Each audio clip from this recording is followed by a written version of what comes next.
आज के दौर में आप किसी भी सिलेक्शन कमेटी से किसी भी देश की बात करोगे तो यही कहेंगे कि भैया अगर हमारे पास इंडिया के सिलेक्टर जैसा सरदर्द होगा तो हमारे लिए इससे बेहतर कुछ नहीं हो सकता। जय हिंद दोस्तों, वंदे मातरम। दरअसल इंडिया के जो सिलेक्टर्स की पूरी टीम है वो इस समय काफी परेशान है। उनके सामने प्लेइंग ऑप्शन ही इतने सारे हैं कि इनको समझ में नहीं आ रहा है कि इनमें से हम 15 कैसे सिलेक्ट करें। हर एक खिलाड़ी इस समय इतना बढ़िया तरीके से खेल रहा है कि कहीं ना कहीं बहुत सारा कंफ्यूजन यहां पर क्रिएट हो रहा है। खासकर कि अगर हम विकेट कीपर की पोजीशन पे बात करें तो चाहे आप पंत की बात कर लें, सैमसन की बात कर लें, केएल राहुल की बात कर लें, और अब तो दिनेश कार्तिक ने भी दावा ठोक दिया है। तो ऐसे में जाहिर सी बात है यहां पर सिर्फ और सिर्फ सिरदर्द नहीं बल्कि काफी ज्यादा सिरदर्द होने वाला है। इंडिया का सिलेक्शन अभी इसी महीने में होना है। 1 मई जो है वो डेडलाइन डेट दी गई है। इसके बाद 25 मई तक आप कोई भी एक चेंज कर सकते हो और टी20 वर्ल्ड कप के लिए आपको लेकिन अपनी टीम लॉक करनी होगी अप्रैल के लास्ट वीक तक ही। अब ऐसे में इंडिया के जो चीफ सिलेक्टर हैं जीत आगरकर, राहुल द्रविड़ और रोहित शर्मा, इन लोगों की मीटिंग भी हुई थी मुंबई में और वहां पर उन लोगों ने इस बारे में काफी डिस्कशंस भी किए हैं। और इसी डिस्कशन में हार्दिक पांड्या को लेकर भी यही अपडेट निकलकर सामने आई थी कि पांड्या को अगर सिलेक्शन के लिए अवेलेबल अपने आप को करना है तो उनको रेगुलर तौर पर बॉलिंग करनी होगी, क्योंकि as a pure batsman Hardik Pandya को खिलाने की जगह बनती दिख नहीं रही। बट अगर हम लोग देखें मौजूदा आईपीएल में तो हार्दिक पांड्या ना तो बॉलिंग में चल पा रहे हैं ना ही बैटिंग में चल पा रहे हैं, तो ऐसा कुछ वहां पर बहुत फ्रूटफुल निकलकर उनकी तरफ से आ नहीं रहा है। करेंटली अगर हम लोग देखें जो सिचुएशन इस समय बनती हुई दिखाई दे रही है उसमें एक बात क्लियर है कि काफी सारे स्लॉट्स तो ऑलमोस्ट, जैसे अगर आप देखो तो विराट कोहली, रोहित शर्मा, सूर्य कुमार यादव और जसप्रीत बुमराह, ये 4 प्लेयर ऐसे हैं जो कि एनी हाउ सिलेक्ट होने ही हैं। लेकिन जो बाकी की पूरी टीम है ना, वो परफॉर्मेंस के बेसिस पर सिलेक्ट होनी है।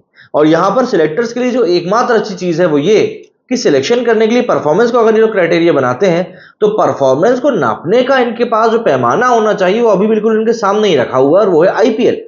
आप आईपीएल में बंदे की मौजूदा फॉर्म देख सकते हो, उसका मौजूदा रिकॉर्ड देख सकते हो कि ये किस तरीके से इस समय परफॉर्म कर रहा है, और उसी बेसिस पर आप चाहो तो टीम सिलेक्ट कर सकते हो। लेकिन इस समय अगर हम लोग बात करें तो रोहित शर्मा की टीम को लेकर विकेट कीपरों की जो भरमार है उसने काफी सरदर्द बढ़ा दिया है। दरअसल भारतीय खिलाड़ी इस समय इंडियन प्रीमियर लीग 2024 में अपना जोर दिखा रहे हैं।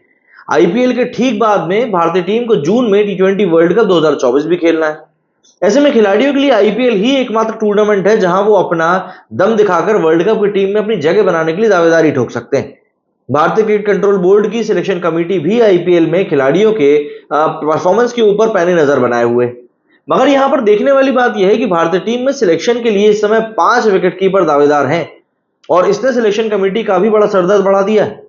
ये पांचों विकेट कीपर हैं ऋषभ पंत, दिनेश कार्तिक, केएल राहुल, संजू सैमसन और ईशान किशन। जी हां, दिनेश कार्तिक भी इस लिस्ट में शामिल है।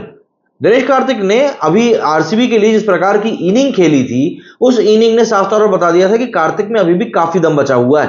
प्लस एक फिनिशर के तौर पर जो रोल वो निभा सकते हैं वो शायद कोई और नहीं निभा पाएगा। ये सब के सब आईपीएल में अलग अलग टीमों के लिए खेल रहे हैं।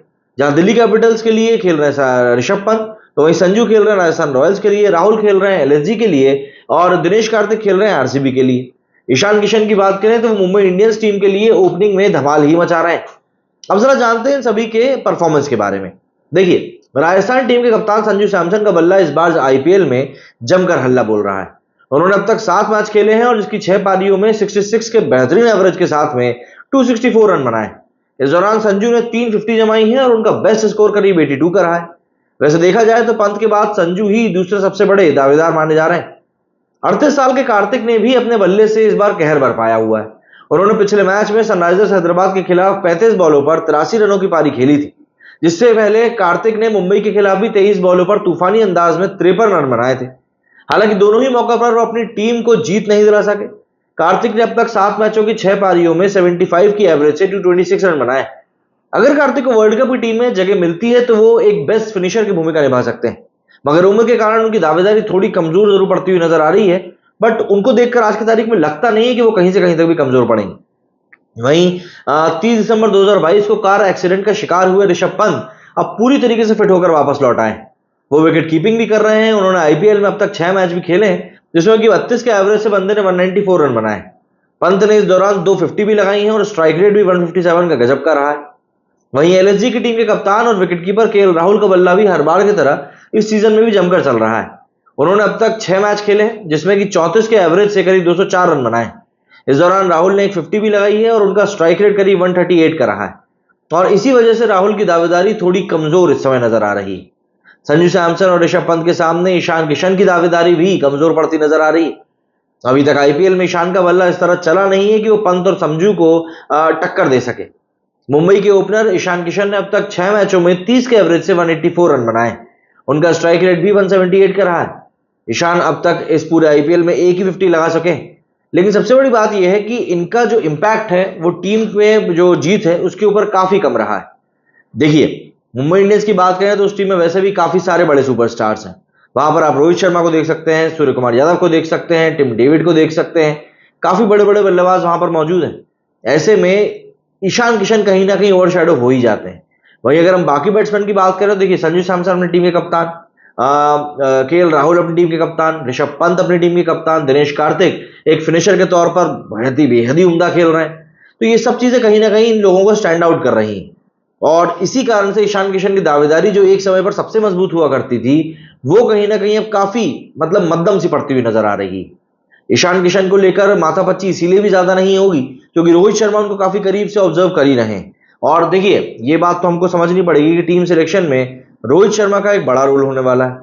रोहित शर्मा का किरदार जिस तरीके का है, वो इस बात को बिल्कुल बखूबी जानते हैं कि टीम में परफॉर्मेंस को ही तवज्जो दी जाए तो शायद बेहतर रहेगा। और एक समय हम लोगों ने ऐसा भी देखा है कि पूरी की पूरी टीम लगभग आईपीएल के जरिए ही सिलेक्ट होती थी, वो भी एक पर्टिकुलर टीम के जरिए। तभी ऐसा होता था कि भैया 5-5, 4-4 खिलाड़ी एक ही टीम के खेल रहे थे। लेकिन अब चीजें बदल रही हैं, परफॉर्मेंस को बेसिस बनाया जा रहा है। मोहम्मद सिराज की पोजीशन को लेकर भी सवाल खड़े हो रहे हैं। जिस तरह की मौजूदा सीजन में परफॉर्मेंस मोहम्मद सिराज ने दी है, उसके बाद लोग ये बोल रहे हैं कि यार आखिर मोहम्मद सिराज को हम कैसे खिला सकते हैं। वहीं ओपनिंग स्लॉट को लेकर भी काफी बातें हो रही हैं कि यार ओपनिंग किससे कराई जाए, क्योंकि अगर आप ओपनिंग का स्लॉट खाली करते हैं यशस्वी जायसवाल और रोहित शर्मा के लिए, तो रोहित शर्मा फिर तीसरे नंबर पर आएंगे और फिर एक स्पेस कहीं ना कहीं किसी ना किसी प्लेयर के लिए तो कम हो जाएगा। लेकिन अगर आप यहां पर थोड़ा सा इंप्रोवाइजेशन करते हैं और कोहली को ओपन करने के लिए भेजते हैं, तो जायसवाल को बाहर बैठना पड़ेगा, गिल को एज अ बैकअप ओपनर बैठना पड़ेगा, लेकिन नीचे के जो स्लॉट है वो बाकी बैट्समैन के लिए खुल जाएंगे, जो कि नीचे मिडिल ऑर्डर और लोअर मिडिल ऑर्डर में आकर ताबड़तोड़ बल्लेबाजी कर सकते हैं। अब यहां पर आप सूर्य कुमार यादव को भी 3 नंबर पर भेज सकते हैं, जिससे कि उनको थोड़ा ज्यादा समय मिल जाएगा पिच के ऊपर टिकने के लिए और गेम के ऊपर इंपैक्ट डालने के लिए। वहीं अगर हम उसके बाद आगे बढ़े तो सूर्य कुमार यादव के अलावा फिर शिवम दुबे हो गए, रिंकू हो गए, इन सभी को मौका दिया जा सकता है और टीम को एक स्ट्रॉन्ग मिडिल ऑर्डर भी दिया जा सकता है। बट इन सब के लिए कहीं ना कहीं टीम मैनेजमेंट को बोल्ड डिसीजंस लेने होंगे, और जब ये लोग बोल्ड डिसीजंस लेंगे उसके बाद ही रिजल्ट ऐसे निकलकर सामने आएंगे कि आपको लगेगा कि हाँ चलो ठीक है, ये टीम बढ़िया खेल रही है। वकालत तो ये भी हो रही है कि जिस तरीके से 2007 में एक पूरी यंग टीम भेजी गई थी, वैसी ही टीम भेजी जाए। लेकिन ये बात समझने वाली होगी कि कहीं ना कहीं इस बार टीम कंसोलिडेटेड नहीं है। लड़कों को ये पता ही नहीं है कि कौन कब सिलेक्ट होकर आएगा और कौन नहीं आएगा। इसीलिए सबके सब इस समय आईपीएल में पूरी दम लगा रहे हैं। क्या कहना है आप लोगों को इस बारे में, कमेंट करके जरूर बताइएगा। मेरे स्टूडियो में फिलहाल उतना ही। जय हिंद, जय भारत।